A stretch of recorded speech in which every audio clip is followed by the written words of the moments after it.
Bonjour. Avant de commencer, je vous propose de regarder ça. Imagine this for a second. One man with total control of billions of people's stolen data, all their secrets, their lives, their futures. I owe it all to Spectre. Spectre showed me that whoever controls the data controls the future. Vous venez de voir Mark Zuckerberg, créateur de Facebook, tenir ces propos hallucinants. C'est fou, non ? Pourtant, c'est faux. Cette vidéo a été créée par un artiste pour dénoncer les dérives des géants du web. Il n'y a pas si longtemps, on pouvait croire qu'une image était une preuve. Aujourd'hui, les faits et la réalité peuvent être manipulés par les moyens technologiques. Pour être plus conscient des risques, il est important de mieux connaître les nouvelles technologies de l'information et de la communication. On les appelle les TIC ou TIC. Elles ont un impact sur les gouvernements, la société, les citoyens et leurs relations. Les progrès technologiques ont toujours eu un impact dans l'histoire.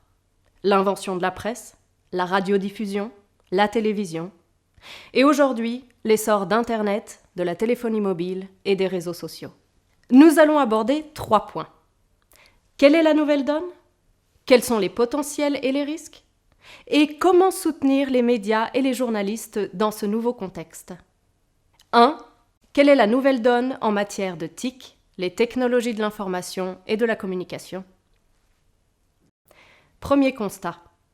De plus en plus d'informations passent par les plateformes digitales et les réseaux sociaux. Cette carte montre le taux d'utilisation d'Internet à travers le monde, le taux de pénétration, c'est-à-dire la part de la population qui a accès à Internet. Aux extrêmes, 96% en Norvège et 8% en République démocratique du Congo. Deuxième constat, vous l'avez remarqué, de plus en plus de personnes, y compris des présidents, utilisent ces outils de communication. L'avantage, contourner le rôle d'intermédiaire traditionnellement joué par les médias et les journalistes. 2. Quels sont les avantages et les risques d'éthique ? Les avantages d'abord. Ces technologies créent de nouveaux espaces dans lesquels les médias peuvent diffuser du contenu et des plateformes d'échange avec le public. Tout le monde peut se rencontrer dans ces espaces virtuels pour partager ou pour débattre.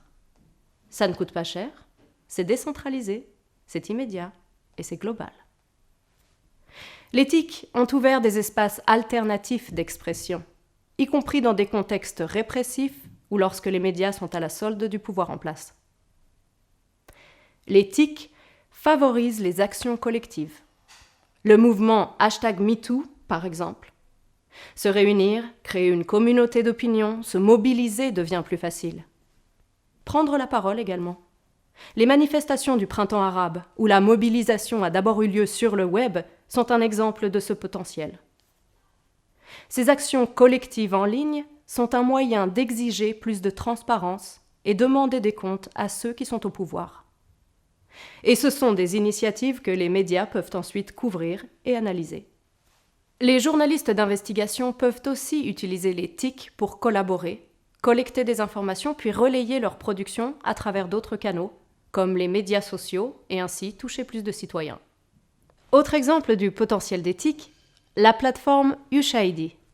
Après un tremblement de terre, par exemple, elle permet de faire l'inventaire des besoins des populations.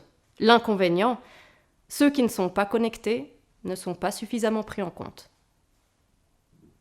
Cet exemple nous amène aux défis et aux risques des TIC. Tout le monde n'a pas le même accès à ces technologies. C'est ce qu'on appelle la fracture digitale. Bien souvent, elle recouvre les inégalités traditionnelles entre riches et pauvres, urbains et ruraux, jeunes et vieux, femmes et hommes. De ce point de vue, on peut dire que les technologies de l'information et de la communication ont renforcé ces inégalités. Par exemple, dans les pays les moins développés, le nombre de femmes qui ont accès à Internet est en moyenne 31% plus bas que les hommes. On l'a dit, les TIC offrent des espaces d'échange alternatifs aux acteurs de la société civile. Mais elles sont aussi des outils de surveillance inégalés dans l'histoire de l'humanité. Retrouvez sur la page qui complète cette vidéo l'interview de la professeure Solange Guernauty, spécialiste de la cybersécurité. Qui dit surveillance dit possible censure étatique. Cette carte de Reporters sans frontières montre en rouge les États qui surveillent leurs citoyens, en noir les États ennemis d'Internet, c'est-à-dire ceux qui conjuguent souvent problèmes d'accès, filtrage sévère, traque des cyberdissidents et propagande en ligne. En Afrique, par exemple, on a dénombré en 2018 21 coupures totales d'Internet par les autorités dans 5 pays. Le Cameroun, le Zimbabwe, la RDC, le Soudan et le Gabon. Les réseaux sociaux et les outils de recherche d'Internet créent l'illusion d'une liberté, d'un accès à l'information libre et sans intermédiaire.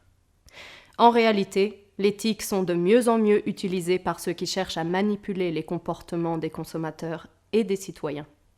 Nous sommes tous ciblés en fonction de notre profil, de nos comportements. Ces outils sont un puissant levier pour ceux qui cherchent à exploiter les divisions culturelles et sociales et influencer les décisions. Nous avons vu tout à l'heure comment le son et l'image peuvent être manipulés aujourd'hui. Une image, une vidéo ne prouvent plus rien. Google, Facebook et les autres géants du web développent ce que l'on appelle des algorithmes. Ces algorithmes nous proposent principalement des informations confortant nos préjugés et nos croyances. Ils nous renferment dans ce qu'on appelle les bulles informationnelles. Une autre vidéo proposée sur notre page, que vous retrouverez ci-dessous, explique aux adolescents comment ces algorithmes les enferment dans leurs convictions. La logique des algorithmes est simple. Il faut générer du clic. Et pour que vous cliquiez, le but est de vous pousser vers ce que vous aimez. Sur ce schéma, les électeurs démocrates américains à gauche et républicains à droite. Le constat ? Ces techniques favorisent la polarisation des opinions.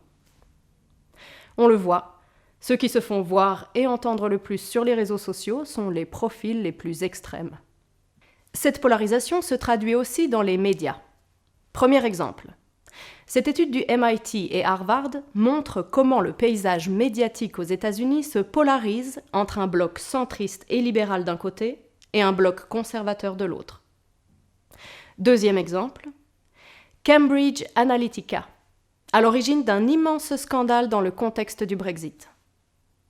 Cet institut d'analyse politique a prouvé qu'en exploitant les données sur Facebook, un parti politique peut, avec de faibles moyens, rassembler des données sur le corps électoral et définir des publics cibles pour mieux les manipuler. Le résultat, cette manipulation a été déterminante dans le résultat du référendum en 2016 en Grande-Bretagne. Pour en savoir plus, nous vous invitons à visionner la conférence TED en lien sur notre site. 3. Que faire et pourquoi soutenir les médias et les journalistes dans ce nouveau contexte ? Vous l'avez compris. Face à ces phénomènes, il y a un besoin accru de professionnalisme et d'informations crédibles. Plus que jamais, les médias doivent différencier clairement les faits des opinions et s'en tenir à une stricte déontologie journalistique. Cela signifie aussi vivre avec son temps et mieux utiliser l'éthique pour collecter des informations et collaborer en étant conscient des risques des activités en ligne. Les consommateurs d'informations, de leur côté, doivent faire preuve de responsabilité individuelle et de vigilance eux aussi. Pour cela, une éducation aux médias et à l'information est devenue indispensable pour faire éclater les bulles informationnelles et favoriser ainsi le dialogue entre diverses parties de la société. En résumé, retenons ceci. 1. L'éthique ont un impact considérable sur l'évolution des sociétés. 2. Les citoyens et usagers de ces technologies ont une responsabilité importante sur leur comportement en ligne.